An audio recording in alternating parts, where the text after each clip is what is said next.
We're there because we're streaming live right now. All right, we are streaming live. We're just about to start our show and places everybody. And Steve, I'm going to go to you for a close up, and we're going to go in 3, 2, 1, and hi. Oh no. Okay, we're going to do something different this time. I'd like each of you to introduce yourselves. Oh my and gosh. leave about 6 seconds for the subtitle. Wow. Oh. That's interesting. Okay. Who's going first?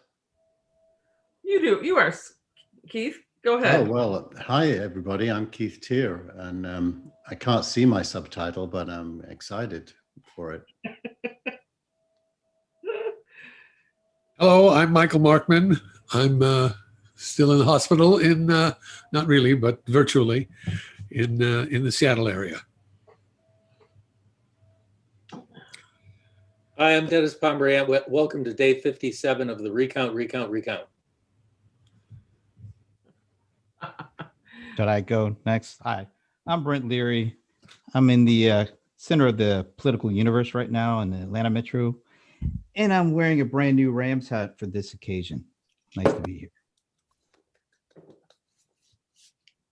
Hi, I'm Frank Radis, and I'm in London, England, where we're starting to get a handle on COVID.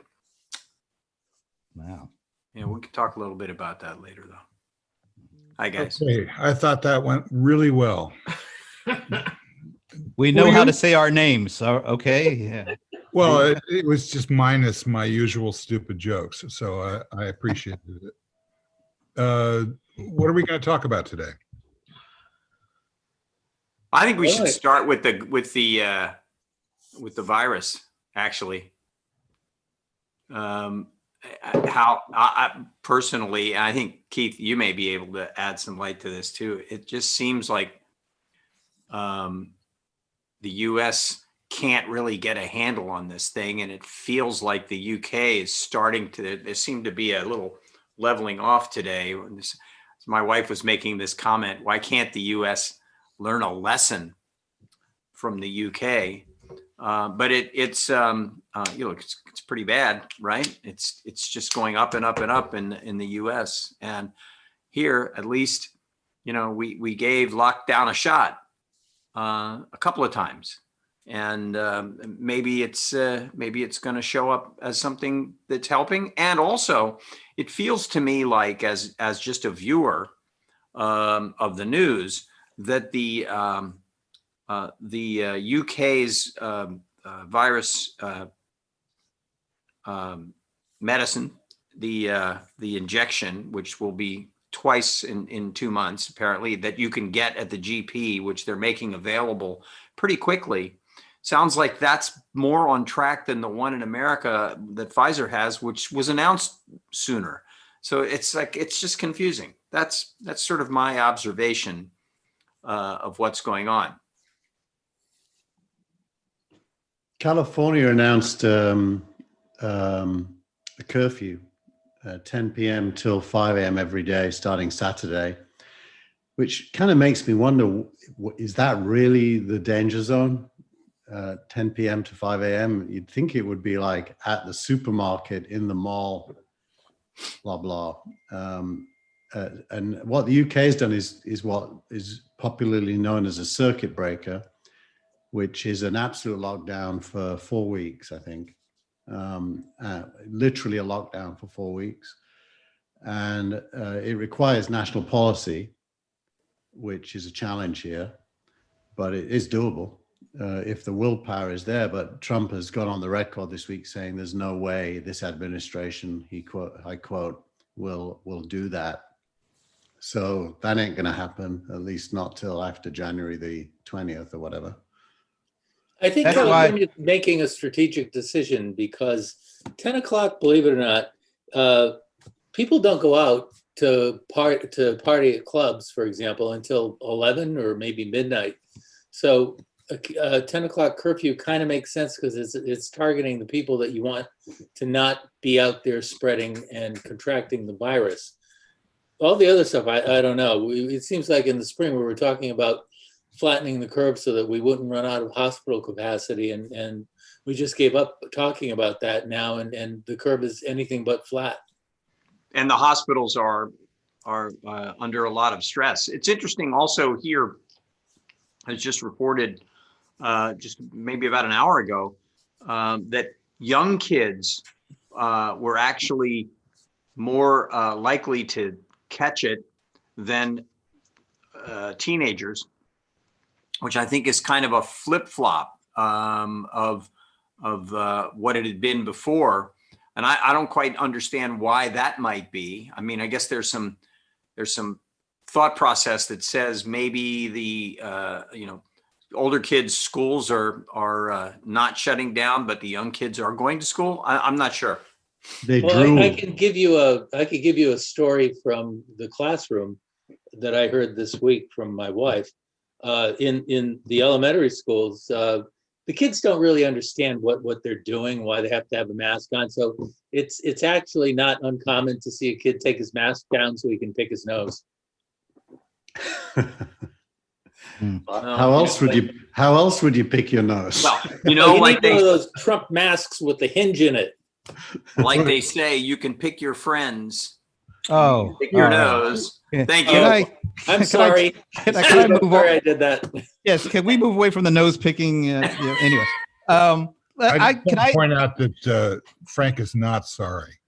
Go ahead, Brent. To Keith's point, I don't think not sorry. To Keith's point, I don't think supermarkets are a big locus for spreading because people are able to distance themselves. There's not a lot of shouting and singing and cheering in a supermarket. And in my own visits to supermarkets, I noticed that the staff seems pretty stable. Nobody on the staff seems to have disappeared. So I'm not sure that the supermarkets are really the locus that we need to be worried about. Yeah, I can't get into a supermarket without a mask. And do a lot of shouting. Brent, what you can I? No, I want to take a umbrage with Frank's wife. That question. What's wrong with the U.S.? It's not the U.S. It's just one person who's causing all this to happen. It's not us, all of us. A lot of us are wearing masks. A lot of us are social distancing. No, I think the one person is setting the tone there. I agree with you. But the issue that I think that she makes is about lockdown, and it is clearly an individual who is keeping that from happening. If you look at by the way, isn't that the guy you thought was going to win?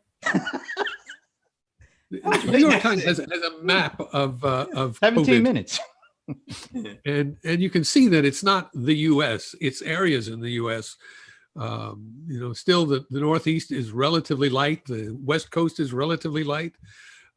It's the upper Midwest and the Midwest that are just getting slammed now. Are these not the states where Trump held rallies? Yes. I saw an animated bar chart that went through time showing which states had the highest outbreaks per capita. And you could watch how it all shifted from blue states to red states. And there are practically no blue states that have high outbreaks at the moment. They're all the Trump states. Hey, Brent, didn't you just get a notification there? Did I? Let's see. What? No. Why? What am I supposed to be looking for? The New York Times is saying that certification in Georgia will happen, quote, soon. Well, we know that. Know what soon means down here? Yeah, soon. Yeah, sometime tonight. Yeah, it could be, or tomorrow, or whatever. It's not a New York minute down here. Mm. Yeah. It's a big story. I mean, still, once again, looking at you being the center of the political universe down there. And I just got a text message. I got a text message from David with Black to the Future Action Fund. Yeah, we're reaching out to help you get prepared for January 5th runoff election, which will decide control of the Senate. Wow, I did not know that. Are you registered to vote? And David, I am proud to say that I sent my request in for my absentee ballot. I'm ready. I'm getting ready. So I'm thinking that there isn't enough new going on with COVID where there's new stuff to say. I mean, it's basically disastrous as it has been for a long time and getting worse. And there should be a lockdown, but there isn't going to be. So it's like we're going to be in this cycle until January where there isn't really any new points to make. Oh, I do think though that the points that would be made have to do with the vaccine and the distribution of the vaccine and who's going to get it first and where are you going to get it. I think those are such big open questions. I was actually just about to say you're 100% right, Keith. Let's move on to Trump, but I did want to throw in that I think the vaccine issue. Like I was saying. I know that I'm going to be able to go to my local GP and get my vaccine there, and it may have maybe a function of my age, because I'm in the category that they're going to give the vaccine to. I guess second. First, it's going to be the frontline healthcare workers, and second, it's going to be the old guys and gals, and so that's a good thing. And the other thing is, there hasn't been a lot of talk about, because I guess there hasn't been enough testing on it, about what if any side effects there might be. There are different kinds of vaccines. I think there are 3 of them. They're all different. Dennis, you're probably much more conversant on the different types of vaccines that are coming through the pipeline. But, is the RNA vaccine, for example, is there enough of the virus in the RNA vaccine to actually mean that you're being injected with some amount of the virus, or is the RNA not actually the virus? I don't know these things. There is exactly no virus in the vaccine. This is the genius of it. If you get a typical vaccine for, say, measles or polio or something, you get attenuated virus, which is either killed or greatly weakened, and you get a fixed quantity.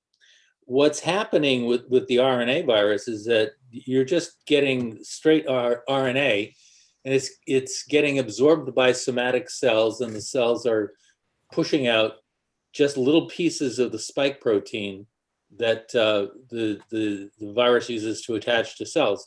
And the immune system makes antibodies to the spike protein. So if the antibody latches onto the spike protein of a virus, the virus can't do its job. It can't penetrate the cell. And so you're protected. What's really interesting, though, is that because you're injecting messenger RNA, I think your body is actually going to produce more antigen than you would get in a conventional vaccine, which I think, and I've been out of the lab for a long, long time, but I think one of the reasons you're seeing 95% efficacy or efficiency of the vaccines is because you don't get a single shot of the antigen. You keep getting antigen, and it's torturing your immune system into overreacting. Well, not overreacting, but producing a very good response. So, but isn't that just one of the vaccines? Or is that all of them? They aren't all the RNA type vaccine, are they? No, they're not. All the ones that have cleared stage 3 are variations of the RNA vaccine. They have slightly different chemistries, but they're all using the same general principle of training your body to recognize the spikes without actually injecting the virus. But I think that it's really important to know, and I'm glad that you mentioned it. Maybe I'm just stupid and didn't hear it, but that there was no virus in those vaccines that are RNA based, which I think is something that maybe should be discussed more. Well, it's a brand new technology. It's actually, from what I understand, 20 years old, and the people that developed it couldn't get anybody to back them initially for the first 10 or so years. So they couldn't go off and make a vaccine with this new technology until they got a grant, and the rest is history. But thank God for Dolly Parton. Indeed. Well, more like another reason to thank God for Dolly There Parton. are over 120 vaccines in some stage right now, some of which use attenuated virus. The other thing I thought was interesting was the Did it take too long for the request by the manufacturers to ask for the emergency approval, or is that going along at a pace that is pretty much okay? Well, Pfizer applied today, and Oh, I think they were the first. I don't think it takes too long. I mean, you need to have some body of data in hand before you can request it. So you can't do it before the trials. mhm. It's just Yeah, hazardous. You can't. Well, You I can't- get that, but I thought the trials had actually reached some kind of qualitative not end, but some kind of quality answer a couple of weeks ago. They reached a midpoint. Hmm. And midpoint was when so many people in the study got sick, and then they would unblind the people who were sick and look and see how many had had the vaccine and how many had had the placebo. They actually overshot. I think they were going to do a check when they had 64 cases, and because it's rampant, they took a look under the hood at 94. And I think they were going to call the trial off at something like 160 out of 40,000.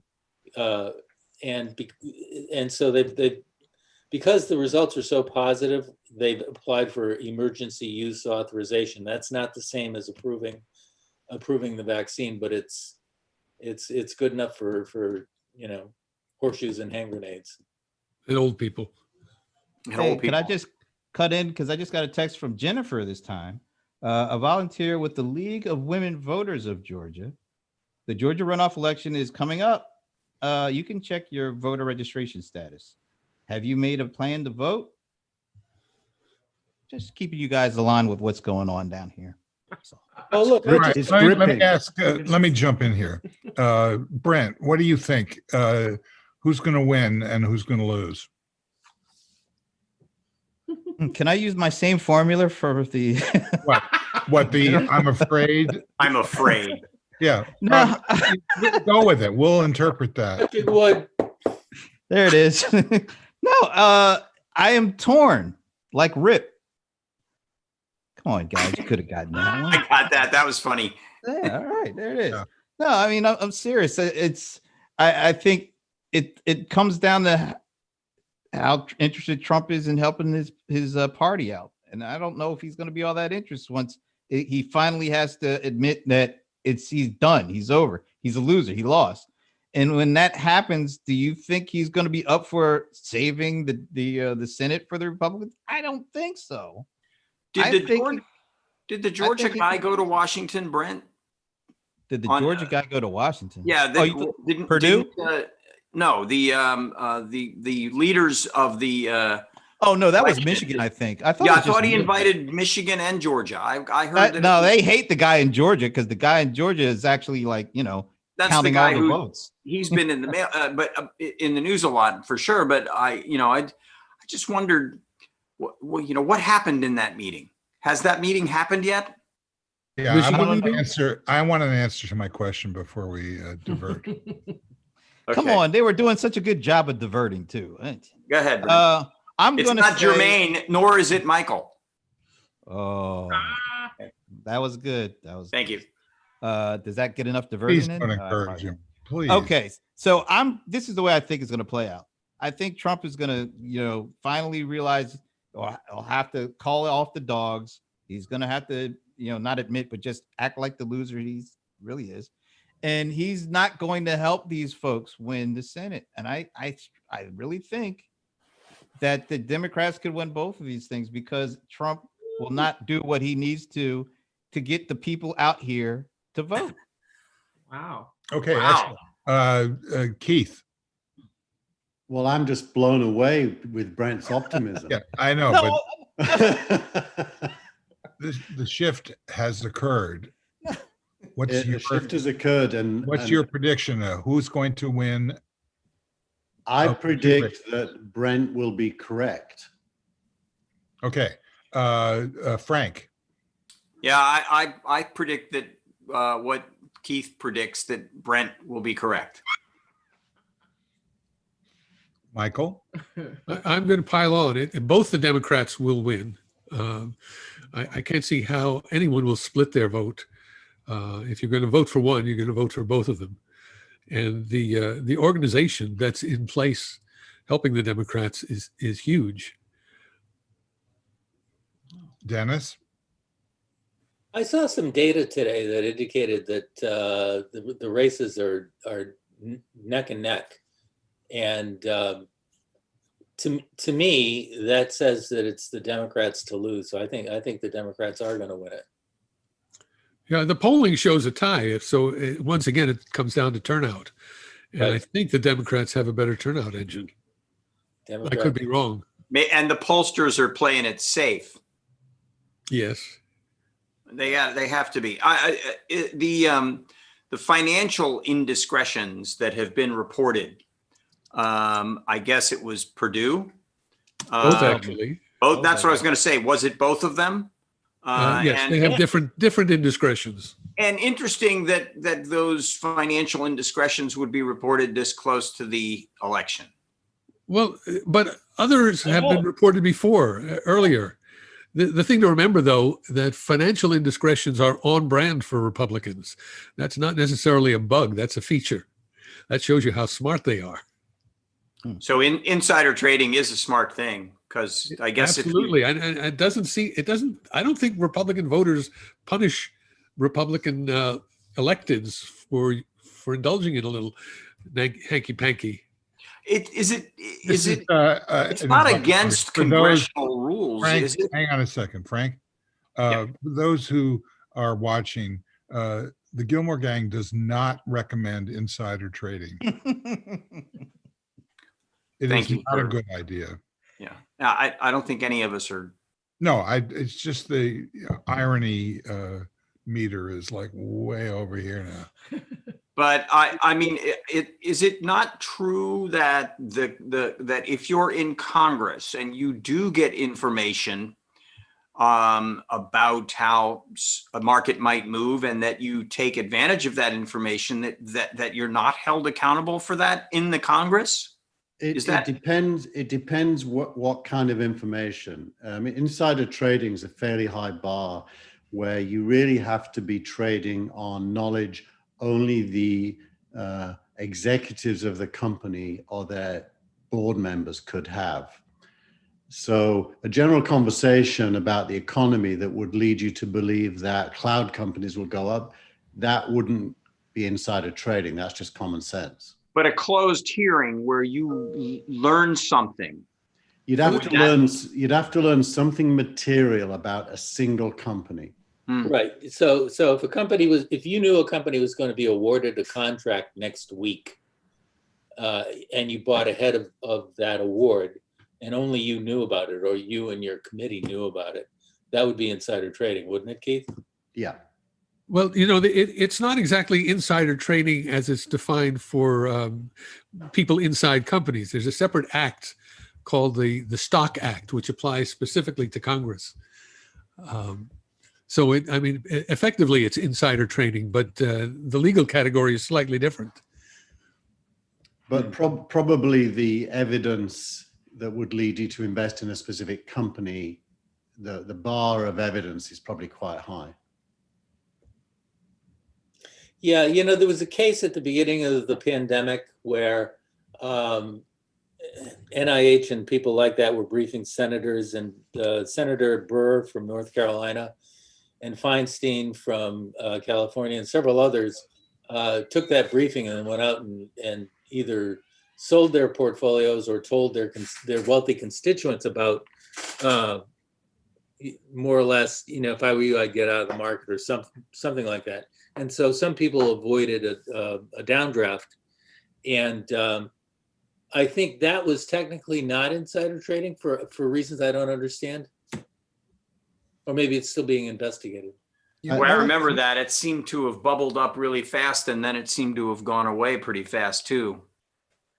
So I think well, if you have information that there's going to be a threat like the pandemic, that's not really insider trading in that. You don't have material information about a company, but you can make some pretty good guesses if you know that it's coming as to who might benefit and who might not. It's a little bit different from having actual material knowledge of what one company is going to do or what their sales reports will be when they announce them next week. I don't know. I mean, suppose you were trading options and you just shorted the market.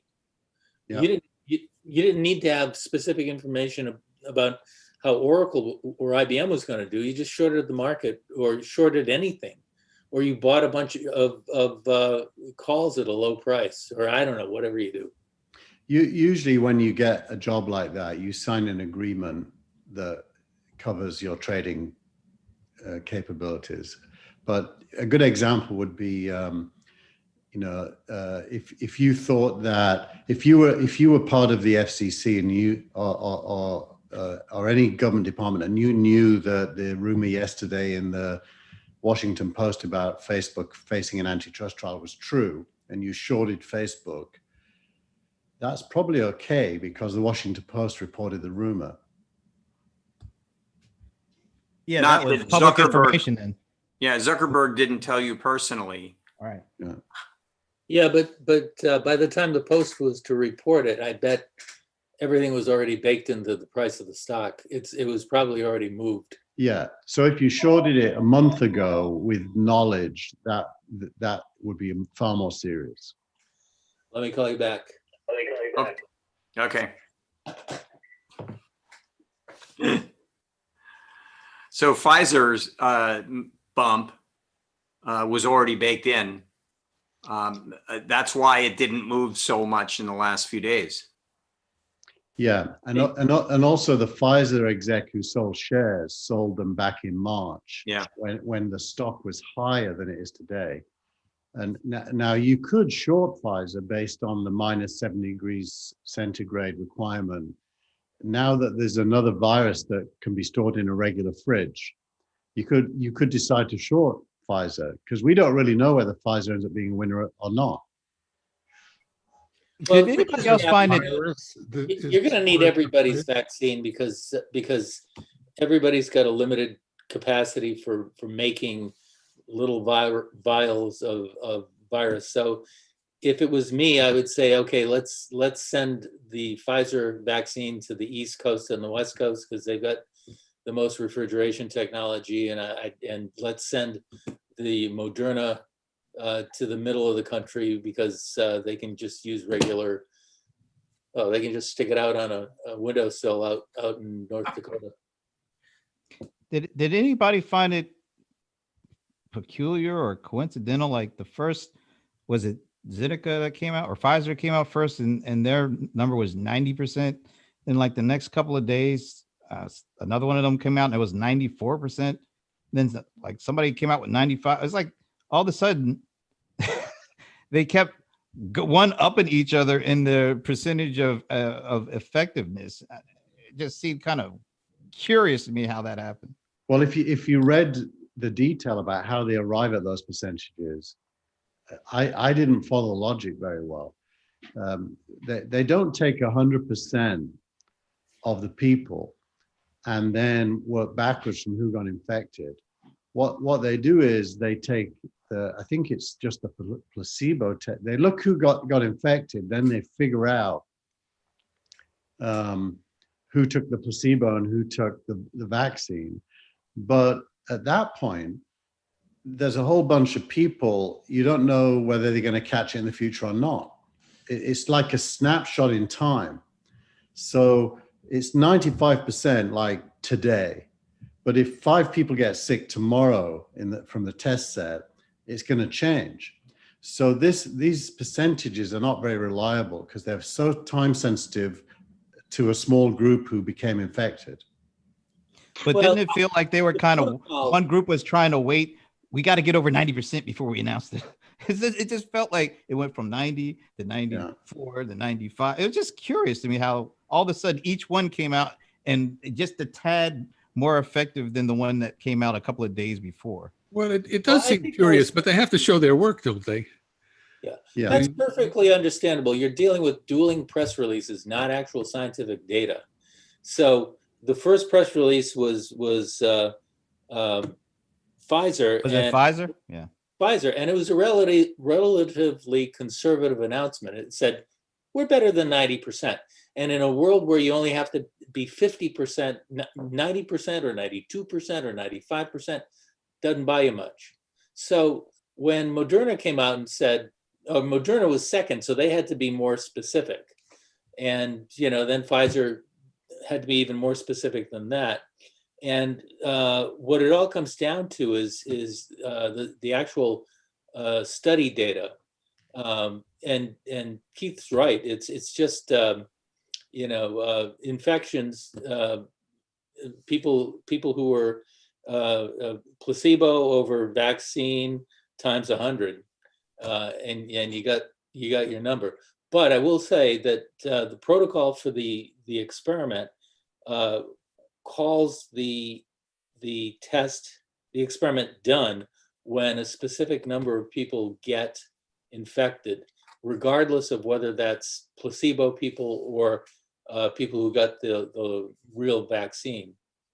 And that's a predetermined number. That's a predetermined number, and then based on the percentages of the whole experiment, that's where you get the final number. So this was an interim number that looked pretty good. I think no matter what, no matter who you voted for, no matter what your opinion is, it's astounding that the scientific community managed to achieve this goal. To me anyway, it's just astounding. And that more than one company has gotten there from different directions. It's testimony to the advances in where biology and tech overlap. The whole RNA, CRISPR, the ability to manipulate at the cellular level and program, it's like a whole new world. So you can't really compare it with the past, where the methodologies, by definition, were hit and miss and took a lot longer.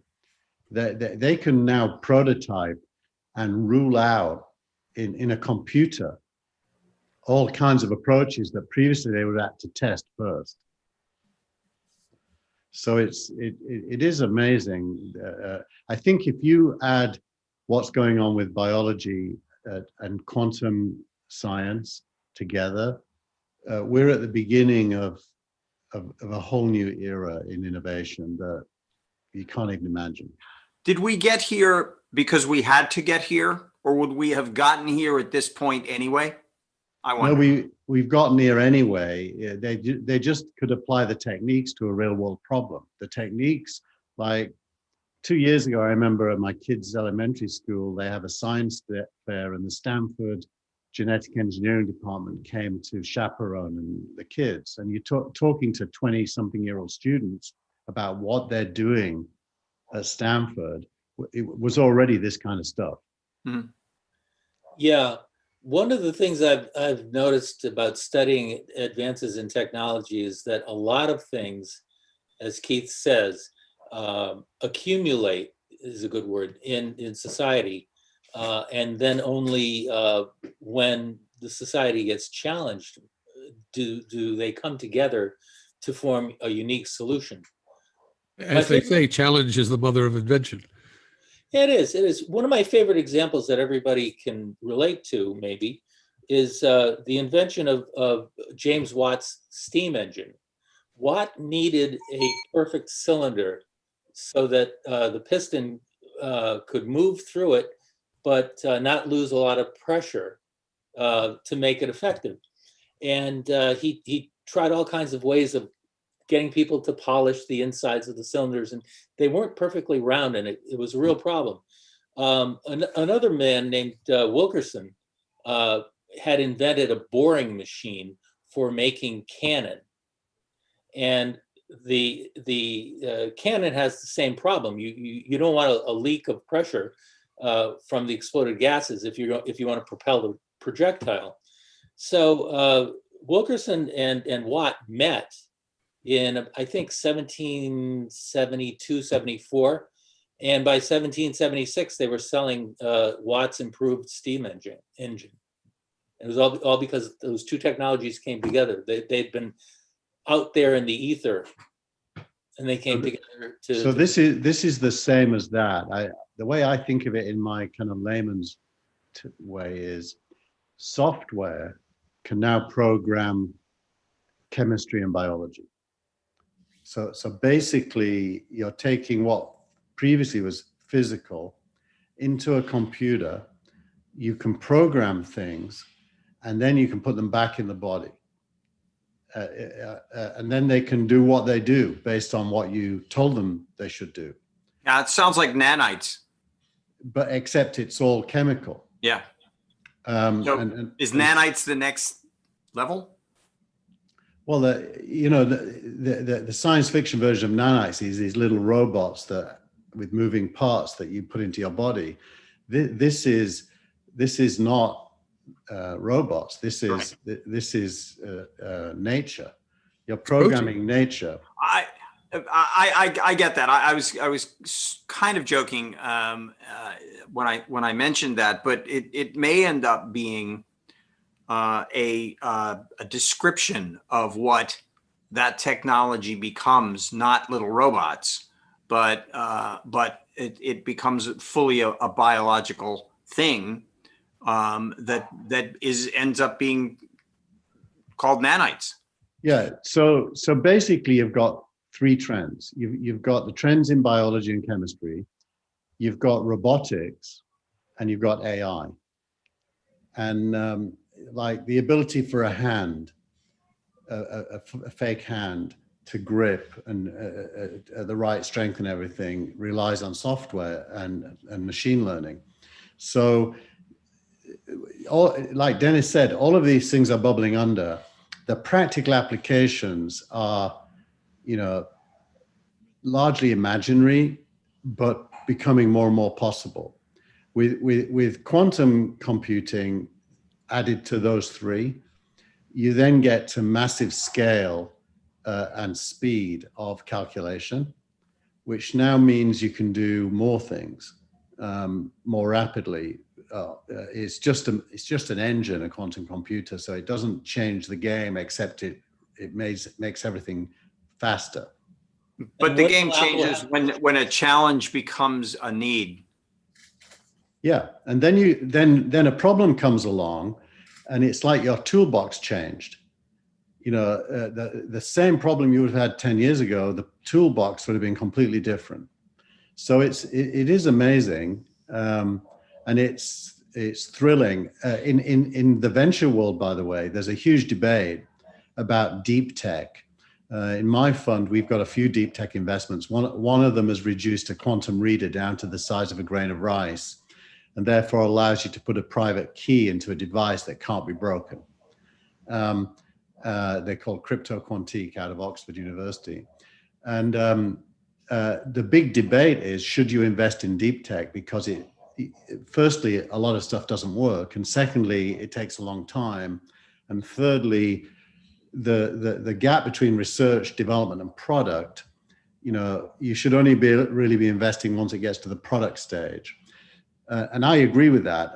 When you're investing other people's money, if it's not close to product, the chances are the money won't result in more money for the investor in a time frame that's reasonable. So then society kind of has to take on the job of research and development because private money can't. And then you get to things like ARPA, which the US is great at. And so it almost feels like you've got to have a completely new funding for innovation initiative, given that these tools are now evolving. But what about the risk takers? I mean, does that not sort of put up a firewall to people taking a risk? It's time-based. It's like what the risk of, well, a venture fund has to return money within, let's say, worst case, 13 years. And then it closes down. That's just in the nature of it. So a venture fund isn't really great for anything that takes more than 10 years to be realized. Hmm. And some of these things do take more than 10 years to be realized. So private equity only has a 3-year horizon. So venture and private equity are both not good for deep tech. There really isn't a good investing framework for deep tech. It doesn't exist. And so most people don't do it. You know, the mantra in venture is don't invest if there's any hardware involved. Well, it's almost the same, don't invest if there's any requirement for regulation, because regulation takes a long time. So, you know, society's challenged to invest in things that private money isn't suitable for. Are we looking at a new administration that's going to increase regulation? Yes. A new administration? I hadn't heard that. Yeah, well, you know. We hope so. We hope there's going to be a new administration. Regulation is one of those words that means many things. Many of the things that they regulate are good, like you can't put a drug on the market unless it's been tested. And then there's lots of things which we can debate whether they're good or whether they're bad, like, you know, the Facebook stuff, not just Facebook. So regulation means a lot of things, and the messaging coming out of the Democrats feels as if they're more focused on what I personally think is the bad regulation than the good regulation. But all right, I'll let you you know, breathe on this subject for about 2 minutes. Dennis? Yes. He's talking about good and bad regulation. Do you buy that? I don't disagree with it. I think I'd refer to it, though, as regulation season. Regulation is something that I see happening at the end of a strong technological move, a disruptive innovation. You don't regulate until you have something, and you don't have something until the disruption gets almost to the commodity stage. You know, so for example, there were never any laws about driver's licenses until we had cars, just to pick a silly example. So we're at a point now where we've invented social media, and it's had some growing pains, and it's not an unalloyed good. And so a logical question is, how do we tame it? How do we make sure that we get mostly good out of it, 99% good, and how do we handle people abusing it, for example? Those are legitimate questions for regulation. Whether you agree with regulations about limiting the use of coal, for example, in electrical generation, that's a different part of the regulation season, I think. Coal's been around for a long time, so it's harder to make the case that coal is something that needs to be further regulated. On the other hand, we now have more evidence than ever that high levels of carbon dioxide in the environment are causing serious damage to the planet. So coal kind of comes back into a regulatory season. End of my sermon. Well, the reason I brought it up was I was thinking about how many regulations under Trump had been torn down specifically so that big business could not, or could be able to go in and make more money. Yes. Well, I think it's all over the map, because regulation ultimately is the canvas that's written from politics. And okay, I said that I'd cut it off after 30 yeah. seconds. Brent, you've got about a minute before you have to leave. So you want to talk about Apple for a second? Just kidding. The way it's tacking. What do you want to talk about? You got 12 seconds. I got to get back and see if I got any more text to tell me that, you know, there's an additional vote I have to do in Georgia. So a matter of fact, look, it just popped up. I'm not kidding. This is amazing. I won't even get into the TV commercials we are already seeing and the phone calls in addition to the text. and we still have what 5-6 weeks to go of this nonsense. It's gonna Well, get you ugly. should count yourself lucky. You're getting calls to vote. We're all getting calls for donations. Yeah. Oh. We're getting calls to send money Get those to too. people to send you more calls. Oh, believe me, they're the donation text too. I'm just sharing the What I'm enjoying most of the citizenry. messages I'm getting from the Republicans and the Trump campaign, they sound like they're in panic over Georgia. I don't know how much of that is just marketing spin or how much of it reflects their real fears. They're in panic because they don't think Trump is going to care enough about what happens after he's ushered out of his office. That's what they're panicking about. Because they need him. I got one They text need that says, "We've reached out to you 9 times and still nothing." Just $100. That's all we're asking for. Just another $100. I just wonder if all of these texts and all of these requests and all of that is going to turn people off from voting. I've done something good because they only ever asked me for $7. They obviously think I'm from a poor neighborhood. That must be from the Bernie Sanders list. I don't know. They don't know Keith Tier. Hey, Brent, I just got a message. It said all Democrats should vote on January 6th. Is that good? Who did that come from? Some Republicans. I don't know. And it only went to people who have cats. I think before Brent goes, we should find out whether he has or intends to buy an Apple M1 laptop. Nice try, Keith.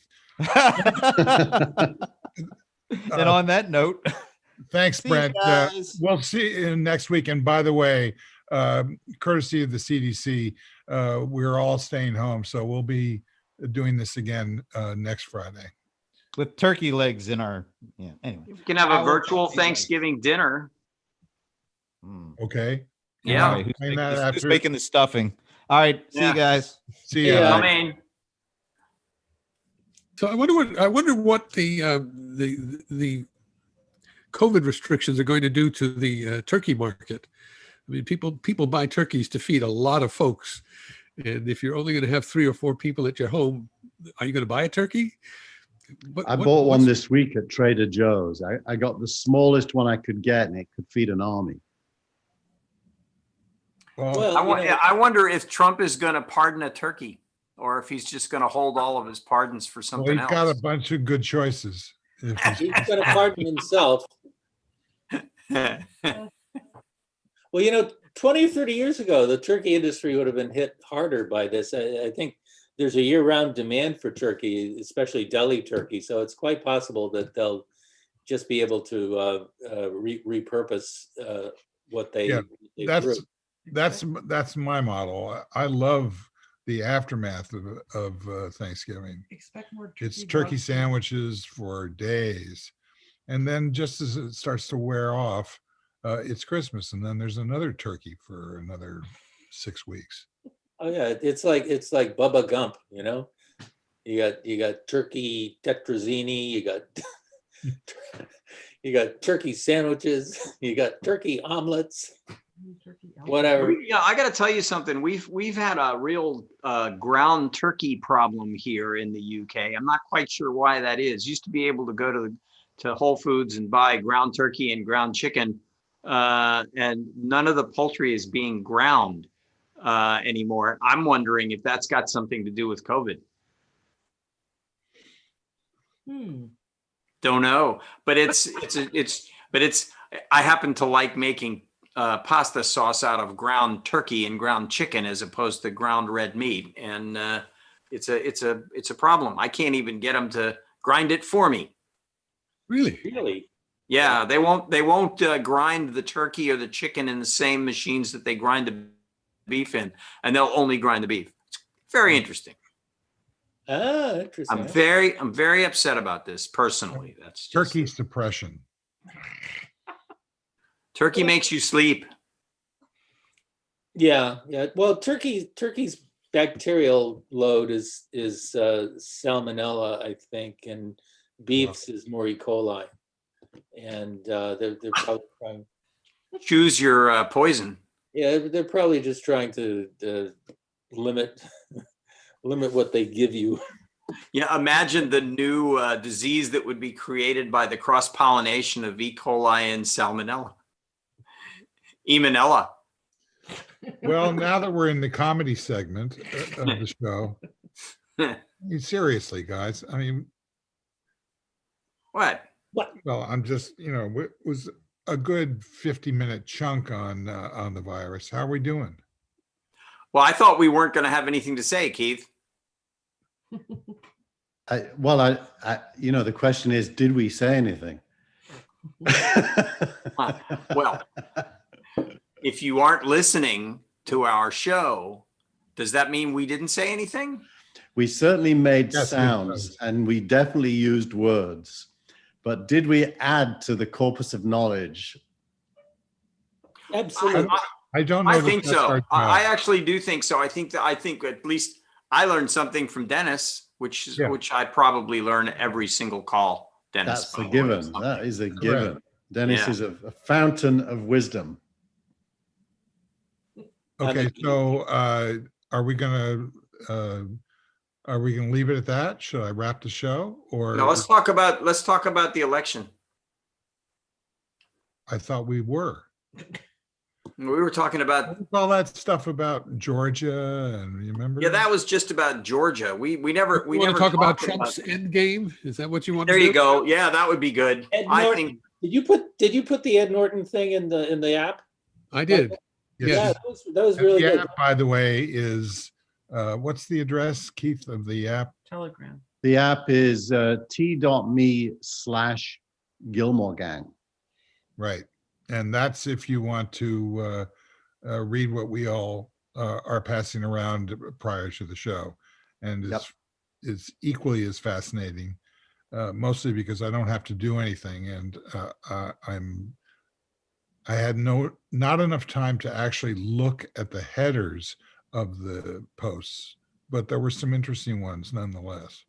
It's interesting. There was a big article this week about Substack, about newsletters. And it's incredible because what we've done with the gang is we've got a real-time newsletter at t.me/Gilmore Gang, where you get articles as they become interesting in real time, which, by the way, we also tweet to the Gilmore Gang Twitter stream live. So that is like a copy of the same stream. And by the time we do a show, we've all read pretty much everything that we all think is interesting. It's incredibly efficient compared to a newsletter where you get it once a week and you've got to, close everything down and sit and read it. It's a much better experience. I think Steve wasn't. It sounds to me like that was your plan all along. No, we've been experimenting, and things reveal themselves over time. I mean, I had no idea. I originally started the Gilmore Gang newsletter for the purpose that Keith was just describing, namely to summarize and, provide a reading experience that where the user was in charge of, drilling down and seeing if they were interested in something and so on. But the Telegram experience was basically a duplication of the Gilmore Gang app that is mothballed at the moment, which was an iOS app that allowed us to, at a very fine-grained notification level, be able to pass information around and sculpt it essentially based on who you wanted to see it and whether they had any kind of metadata responses to it. So we basically did a poor man's version of this in Telegram, which dispenses with the selectivity of the original app, but also creates, at least in this group, a kind of mutual understanding of what the group might say, and for me, much more appropriately, what I'm going to try and head off that they were going to say. That's the typical call prior to the show when you go, so what are we not going to talk about? Yeah, I don't do that anymore. I don't need to because Because you can read it in real time. that's right. Yeah. So I know, for example, that Keith is going to want to do this because he wants to stir the pot.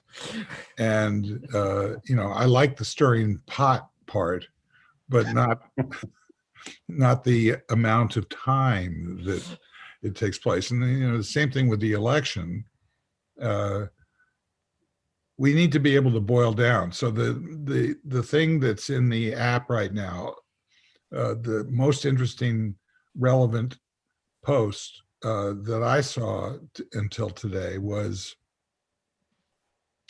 Brent's post from late last night, which basically suggested that Trump understands that he's lost, but that he wants to inflict pain on Biden and company because they, in his opinion, you know, neutralized or damaged his presidency with the whole Russia attack, etc. And you know, the article is interestingly written so that you think that this means, oh, he's not going to concede, but he's going to stop doing all this crazy stuff. But as you continue to read, he basically says, Trump keeps saying, oh, well, you know, everybody else is wrong and I'm going to keep doing this. So it's kind of neutral in terms of the overall information, but it does point to the central question, which is, does the media have, the central question for me, does the media have enough legs on this story to scare us sufficiently until December, whatever it is, when the Electoral College meets?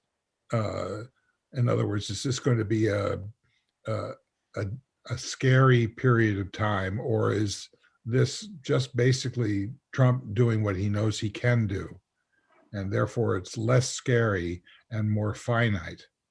That to me is the most interesting question. And there was so let me ask everybody, what do you think? You think that he's benign in terms of his of the impact of what their strategy is? I think he is. Biden's chief lawyer on these electoral challenges, Bauer, gave a briefing this morning, and he pointed out that nothing that Trump is saying or doing can possibly succeed, and he was pretty persuasive about it. But he will keep the pot stirring. I think that the interesting question is how the rest of the Republicans line up around Trump, and how much oxygen they keep giving him for it. I don't think there's anything to be worried about in terms of the eventual occupant of the White House, but I think there's plenty to be worried about in terms of seeding the country with a huge population who believes that Biden is illegitimate, who believes Trump's story that the election was stolen from him. I mean, that's the same kind of mischief that the whole birther thing did against Obama. And it bodes no good.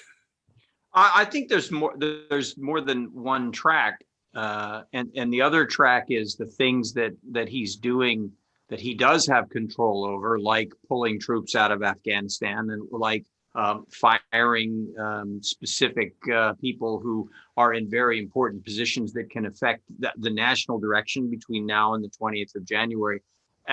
That is another thing on the from his election shenanigans. Yes, and one more on those lines is he's inserting people deep into the bureaucracy who have no benign purpose. So there's three tracks, and and it kind of plays into the and I think this was Brent's story that he put in there. I don't know if this was his or not, but more it was very specifically that Trump was overheard telling somebody very specifically that he wanted to make sure that he could do as much damage to the Democrats as he possibly could.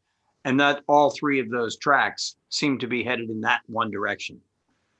But the truth is, he isn't doing damage. So if you look at the Giuliani press conference yesterday and that chart they had off to the left saying paths to victory, and all the red states where they were trying to make the case that they had a path to victory, you've got to assume that he's deluded and he actually does believe there is a path where the result ends up being different than it actually is. Yeah, but the import of this story, and there was a follow-up story today, Vanity Fair or somebody that I haven't had a chance to read. But the import of the story is that he understands that this isn't going to work, but what is going to work is, punishing the Democrats and inflicting pain. Now, there's another issue here, which is his relative strength after the election. What I find interesting about this conversation, we've been, doing this for, an hour or so now, and there's only been one attempt at actually talking about the real focus of what's going on right now, which is not on Trump, it's on the Republicans. That's something that's changed. The real question, I think Michael sort of suggested this. The real question is are the Democrats going to be able to inflict any pain on the Republicans for their choice in supporting this, essentially revenge strategy by Trump? It's up to Brent and his fellow Georgians.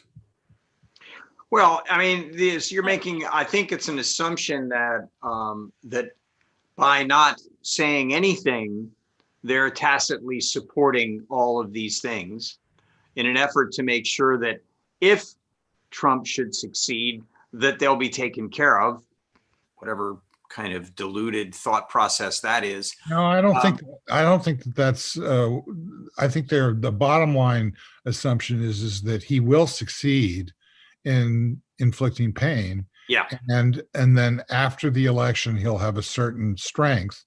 And then the real question becomes, what's his impact on the Republican Party? It's not whether or not he's going to be able to do anything with this or not. I don't think he has a play. I think Trump TV is a fantasy that doesn't exist. I agree. I think it's interesting that it took that we didn't hear from Mitt Romney very specifically until yesterday. And now there are other Republicans who are rumbling a bit. I don't think so. Dennis, do you think that there's any serious Republican move away from Trump? I think it's beginning to peel off. I think it's dog slow. Everybody in the Republican Party is scared. But I think to answer your original question, I think what we're looking at is a farce of a Wagner opera. This is the Goddamering, and this is where the world blows up. This is the end of a sociopath. There are a lot of Republicans who are looking out for themselves right now. There is no Republican Party, basically. There's a bunch of people who say they're Republicans who are looking out for themselves. And because of that, that party is going to be kind of weak, except where Mitch McConnell can rally the troops if he maintains a majority. So there's a lot riding on the Georgia elections. We don't know how things are going to turn out yet. I think Biden has been really good strategically at not taking the bait of proceeding in his process, whether it was in the election where he was playing rope-a-dope with Trump, or even today. He's giving Trump all the rope he needs to hang himself. And Trump is a Shakespearean character. He's Richard III. He will hang himself. I was Or, thinking, or he will take a cyanide capsule in the bunker, like someone we know. No, Ava Brown. he's not going to do that. The, Come on, seriously. No, no, the dynamic isn't just Republican elections and Trump; it's Trump's base, and that's part of why they act the way they do. They think that he commands voters that they need and voters that they fear. They don't really fear Trump as much as they fear the MAGA hats. They so already rebelled. I'm not in that Wagner world, although I think that's a great world to think about it through. I was in the Shakespeare and the Fall of the Roman Empire, and wondering if there's going to be a Brutus, which time-wise, if there is, it's going to be later. But you've got to assume everybody's plotting. How much later than never? Yeah. is it gonna- Well, then they're not going to do a Brutus before the handover. It's really all about what is the Republican Party going to become. So they're playing a slightly longer game. It isn't about Trump for them. It's about the Republican Party, as you said, rightly, I think. And I think if you are playing that game, if I was a Republican and I had a point of view about what the Republican Party should become and how it should get there, I wouldn't be doing it in public yet. I'd be doing it with people who I agree with me, or trying to persuade people to agree with me in private. Doing it in public is a death sentence for them right now. I mean, in terms of their political careers. But that said, I don't know if they've got the cojones to be even doing that. That's the good scenario. The fall of the Roman Empire with plotting is the good scenario. It could be just the decay of the Roman Empire and nobody's plotting. Therefore, there isn't a future other than slow death of Trump and the Republicans afterwards. Okay, Yeah. You're good with that? I don't know. I'm good I with don't it. either. I mean, And I was just joking about the cyanide capsule, by the way, Steve. I knew that. Well, yeah, you got to be careful what you say on podcasts these days. You can get banned. That's an interesting thing. Won't Trump be bannable once he loses the once he gets? Well, that Tina just said that. What happens with his Twitter account after he is evicted from the White House? Well, he relinquishes it because it's the POTUS account. He'll just No, be it's not. No, not that one. It's But he just- has two accounts. He has the yeah, real but Donald Trump. Real Donald Trump account. A POTUS account. He'll What just- happens when the Russians kill all the bots? What does that mean? All the bots Basically, that are going into his account that make up for the 80 million friends that follow him. That at some I've heard some number is a third of them aren't real people. Yeah. Well, I think both. But sorry. No, you go ahead. I was going to say both Twitter and Facebook have gone on the record to say once he's no longer president, the level of scrutiny will be massively reduced because he's just a private individual now. Well, I'm sure that's what Zuckerberg says. I'm not sure that Dorsey has said anything of the. There was an article about this somewhere this week. I don't remember where. I think they both acknowledge that they treat state leaders to different standards than they do normal people. But that's an issue of popularity and visibility. It's like the Q factor. Isn't that what it used to be called, Frank? Yeah. Oh, yes.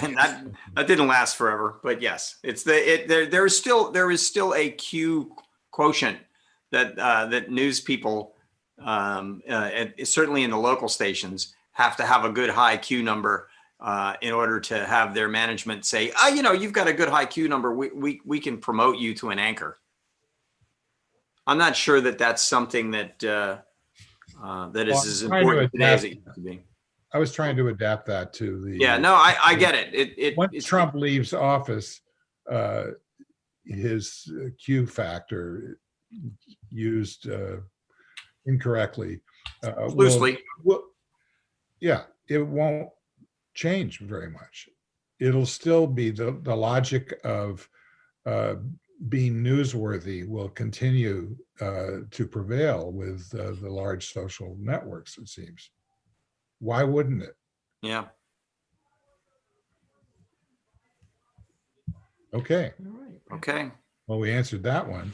All right. So what has this got to do with Apple? I'd buy one of those computers and an Apple 12 phone. I got the 12 phone. I can't really just, I want to buy the computer desperately, but I can't think of a reason why I should. Well, you probably have a much newer computer than I do, because I'm really just about ready to buy something new anyway. So it's good for me. What do you think of the phone? It's really mainly the camera that's a lot better for low light, especially. Other than that, it feels, apart from the design's a bit different, but it feels very like my old phone, which was the 11 Max. Is the screen significantly bigger enough that it makes a difference to you in terms of the experience? It's the same size as my Pro Max 11. So size-wise, it feels the same because I had the big one already. I thought that this was even bigger. It doesn't feel bigger. I think it's just that it has look, a smaller there's bezel. my hand. There's my hand. There's the phone. So it's fairly big. But It doesn't appear to be any bezel on it at all, though. No, well, it's different. If I take off the cover, you'll see. It's a throwback to the design they did. I can't remember which version it was, but look. Yeah, that was the 5, the 4, and the 5. Yeah, for sure. Right. Yeah. So, and you can see, the back is glass, and all the clever stuff's here, and the screen, it's nice and clear. I don't know if you can even see that. Yeah. This is great. You've just stepped into the Robert Scoble mode. Yeah. Does it do VR? Thank you for teeing that up. And now I'm going to have to figure out how to get out of it. It's okay. It doesn't do VR. So now So if you really want to get into the Robert Scoble mode, you have to tell us how delighted you are that Facebook knows everything about you. I've even bought, I almost did the gang on it. I've bought a Facebook portal. Cool. That runs Zoom. So it's got that camera that zooms in and zooms out and moves around the room as you walk. It is absolutely excellent. The picture looked fantastic. So the camera is obviously very high quality. When you called me on it, I was like, wow, that's so crisp. And then the movement was great. Do you have it hooked up to your TV? No, well, I bought two different ones and they're cheap, by the way. The TV one's like less than $200. And it's like a camera that goes on top of your TV and plugs into a spare HDMI port. It doesn't run Zoom. So you can do Facebook calls and you can do WhatsApp calls, video calls, but you can't do Zoom. The standalone ones do Zoom as well. And maybe next week on the show, I'll use it and you can see it'll drive Tina nuts because you can't get your head at the top of the frame. You have no control of the camera. It's in charge. You can do the whole thing standing up. You can do the whole thing standing up or walking around and Yeah. it follows you. And the microphones, it has 7 microphones. So it does, you can talk from a distance and it sounds good. And, I really don't understand why Facebook has invested in building it, but it's very good. Cool. Just something else to buy. Yeah. It's All a right, good so- Christmas present. Good Christmas present for older friends or parents or relatives. So how long before we start shooting movies with these devices? Hey, by the way, Steve, where are our hats and our T-shirts? And that's a good question. Okay. I don't have a good answer, but no, they're on the way. Okay. But back to Steve's question, is anyone going to buy an M1 laptop? I might. Yeah, I definitely. am going to. I'm actually holding out for one with more ports. Right now, they just have the 2-port version with the M1, and for the if you want more than 16 gigs of memory and 4 ports, you need to get an Intel model. So I expect that sometime next year they will bring their own silicon into 15 Yeah, MacBook Pros. Actually, that would be a problem for me. I'm actually right now using 6 ports, just sitting here now. Wow. Yeah, well, you can get external. Yeah, that's what I'm using. Yeah. Yeah. So I'm not sure that that's a deal breaker. And I think It's clutter. Quite honestly, it's clutter. That little box that I'm connecting the additional 4, actually 5 things to, is just created a clutter of wires. It's like a rat's nest in the back there. And I know that at some point my wife is going to come in and just decide to just tear them out like she did back when I had a stereo.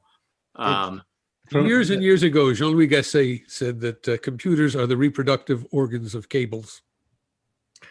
Well, I don't know. I'm sure that all of us have a box of wires and connectors, and a table full of desk full of them. I can't imagine that we all don't. We have. I still have some SCSI connectors. I've got a garage full. Yes, I have SCART connectors still. Oh my God, SCART. Yeah. So I'm sitting here, I'm doing this call on a Mac Pro. This Mac Pro has 192 gig of RAM. It has 64 gigabytes of storage because it's got all my family videos and everything on it. And it's on one of those high-end Mac screens. This Mac Pro, it cannot render video as efficiently as the new 13-inch M1. And this is like $30,000 worth of kit versus 1,300. Well, there's a good reason to buy it.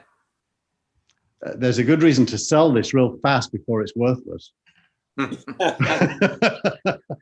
sure all of our viewers are interested.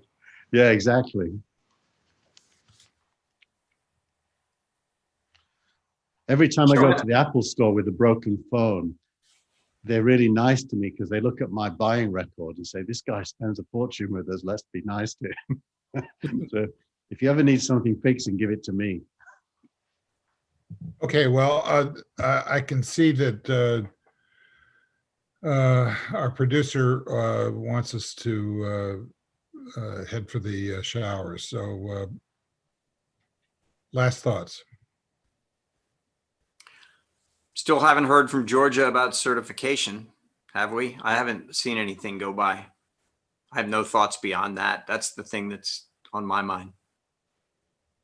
My thought is Trump is I can't use the language on the open air that I want to, but he's done, and it's the slow death, and it's going to drag out, but it is going to happen real fast, and then the world will feel different, which it doesn't quite yet, and we'll all be smiling. Yeah. What he said. I'm just looking to get through the next 90 days till I might be able to get a vaccine, and just trying to be careful. It's really tough out there with 170,000 new sick people every day. That's terrible. We're headed to South Africa with 3 kids. My wife's South African and her dad is sick. So we're going for Christmas. And South Africa is now down at tier 1, which is the lowest level. And they've just reopened the borders to foreign travelers. So some parts of the world are kind of doing okay. Yeah. They're going to let you in. They're going to let anyone in. You've got to do a negative test 72 hours before you take off and prove it when you land. So as long as you do that, you're allowed in. Be Michael? safe, man. Yeah. Michael? I'm just a little disappointed and surprised at how much oxygen Trump still manages to take up. I expected him to fade faster than he's fading. Well, based on the articles that we've already talked about, I think he's going to keep doing this because he sees no reason to stop, and I agree with him. And his jeopardy once he leaves the White House is just huge, both financial and legal. So Yeah, you wonder why he's pissing off so many people who are going to be left afterwards. Because that's what he's done all his life, and he's gotten away with it. So he probably thinks he's going to get away with it in the future. I mean, he's obviously looking to make a deal, and I think if Biden continues to be smart about it, he'll make a deal. But Biden can't make a deal on behalf of New York City and New York State. Yeah. I'm not sure. Deutsche Bank for the real world, deal on the table yet. That's the issue. Sorry, there's no deal on the table yet, and if Biden's smart, he's not going to put one out there. Basically, I think Trump is negotiating only with himself right now for a deal, and as a consequence, his offer keeps getting is declining and declining. So and the other problem is that every bit of damage that Trump does, and every bit of poison that Trump injects into the system, makes the deal less attractive, because whatever Biden does, he won't be able to get Trump to undo all the damage that Trump is doing. So Trump is not helping his case for a deal. I'm not sure that's completely accurate. Basically, what he has to negotiate is how long is he going to keep doing this? That's his leverage. And right, but the things that he's done, every time he does something, it doesn't disappear. It has a half-life. I don't disagree, but how much worse can it get? Well, he can keep doing it. That's the pitch for the deal. Right. So how are we going to get to work with McConnell? Well, first we have to make a deal with Trump. Well, we have to decide. We have to discover whether McConnell is going to have the whip hand or not in January. Right. Well, that you guys all have voted that you think it's probably going to happen. I would have disagreed with you until like yesterday, and then I saw a couple of those polls. So I think it's possible, for all the reasons that you've stated, that they're going to flip the Senate. But it's still, even if they do flip the Senate, obviously they take control of the agenda, which is supremely important. But we're in a different situation with a Democrat in the White House, which is ultimately what Trump has done, is to say, well, I'm not going to sign that, and I'm not going to sign that, and I'm not going to sign this. So he's perpetuated Republican control. Once there's a Democrat in the office, it's going to tend to force more compromise eventually, because among other things, the Democrats have control of the purse strings, continued resolutions, etc. If it gets ugly, they have some things that they can bring to the table. So whether or not the Senate flips is going to be important, but it's not going to be the whole ball game. The whole ball game is going to be how do we get this, how do we pin this on Republicans rather than Trump? Right now, everybody thinks, and the media thinks, that this is a story about Trump. I think that it's rapidly becoming not a story about Trump. I think that Morning Joe is heading in that direction. Steve, I agree with you. It's rapidly becoming not about Trump.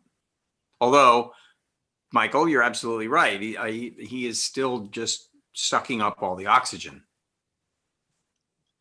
there's It must actually, be, must be nice, Frank, to have Morning Joe in the afternoon. Well, Morning Joe is on at 11 o'clock for me. So it's actually perfect. It's still So I get to morning, watch okay. from 11 to 2. I get Morning Joe. So it's really like, yeah, late Morning Joe. On the West Coast, it's middle of the night, Joe. It's Yeah. like 3 in. TiVo Joe. It's actually two plans. There's this, if Democrats don't win the Senate, it's going to be a completely different game plan than if they do. And right now, Biden has to be sort of building two separate procedures and scenarios because it's going to be that much different. Okay. Yeah. I want to thank our producer and director, Tina Chase Gilmore. Thank you. Yay, Tina. She's silent today. Crickets. There's been a lot of silence in this show. Thoughtfulness, I'd say. I guess, yeah. I was trying to figure out what the right word for that was. It seemed like there was silence. Contemplation. I'm going to become a live thesaurus. Reflection. Yeah. Mm. I want to thank Brent Leary for his contribution. I want to thank Keith Tier, Thank you. Dennis Pombriant, Thank you. Michael Markman. Wow. And the irrepressible Frank Radis. Thank you. Radice. Exactly. Thanks to everybody who showed up, and especially those who didn't. We'll see you the day after Thanksgiving. Bye-bye. Bye. Thank you.